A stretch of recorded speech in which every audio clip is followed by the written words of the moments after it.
Hello friends, आज हम बनाएंगे पत्ता गोभी और मटर की सब्ज़ी। अगर आप मेरे तरीके से ये सब्ज़ी बनाएंगे तो आई एम श्योर ये सब्ज़ी जिसको नहीं पसंद है उसको भी अब ये सब्ज़ी बहुत पसंद आ जाएगी और आप अक्सर इसको बनाकर खाया करेंगे। तो चलिए फिर देखते हैं कैसे बनाना है इसे। इसके लिए सबसे पहले गैस पर हम एक कढ़ाई चढ़ाएंगे। उसमें हम 2-3 चम्मच सरसों का तेल डालेंगे, आप चाहें तो कोई दूसरा भी डाल सकते हैं। और फिर इसमें 1 चम्मच हम राई के दाने डाल देंगे, उसको हम फूटने देंगे। फिर हम 1 चम्मच जीरा डाल देंगे। ध्यान रखिएगा ये सब आपको तभी डालना है जब सरसों का तेल अच्छे से गर्म हो जाएगा। अब आप लहसुन और मिर्च डाल दीजिए, लहसुन 7-8 होने चाहिए और इसमें 1 पिंच हींग डाल दीजिए। जो लोग लहसुन नहीं खाते वो अदरक डाल दें। अब आप 7-8 करी के पत्ते डाल दीजिए और इसको हम होने देंगे। इसके बाद आप वही घर के मसाले डाल दीजिए। कश्मीरी लाल मिर्च पाउडर 2 चम्मच डालेंगे, हल्दी पाउडर डालेंगे, धनिया पाउडर डालेंगे, लाल मिर्च पाउडर डालेंगे, सब 1-1 चम्मच डालना है आपको। और थोड़ा सा गरम मसाला डाल देंगे। थोड़ी देर इसको भूनेंगे और इसके बाद हम इसमें कटा हुआ टमाटर डाल देंगे। 2 टमाटर मैंने डाले हैं, इसको अच्छे से आप काट लीजिए तब डालिए, आप चाहें तो पिसा हुआ भी डाल सकते हैं। अच्छे से मिला लेंगे इसको।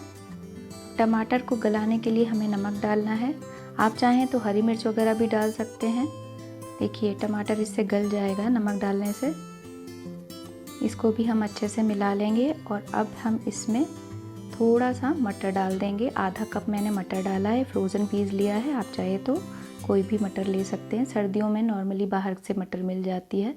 अब इसको हम ढक देंगे और करीब 3 से 4 मिनट हम इसको पकने देंगे।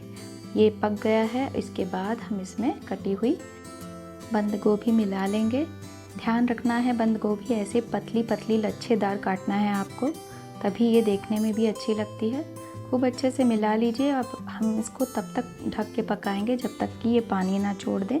मेन बात यही आपको ध्यान रखनी है कि इसका पानी पूरा सूख जाए, तभी बंद गोभी अच्छी लगती है, नहीं तो इससे अच्छी स्मेल नहीं आती है और लोग इसी वजह से इसको पसंद भी नहीं करते हैं खाना।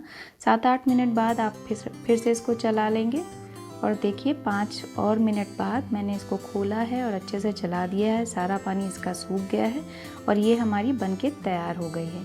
थोड़ा धनिया से हम गार्निशिंग कर देंगे। कुल मिला के मैंने इसको 2 से 3 बार चलाया है। इतने में ये हमारी बन जाएगी, सारा पानी सूख जाएगा। अब हमारी बन के तैयार है। आप खाइए, सबको खिलाइए। फिर मिलते हैं एक नई रेसिपी के साथ। तब तक के लिए स्वस्थ रहिए, सुरक्षित रहिए। धन्यवाद।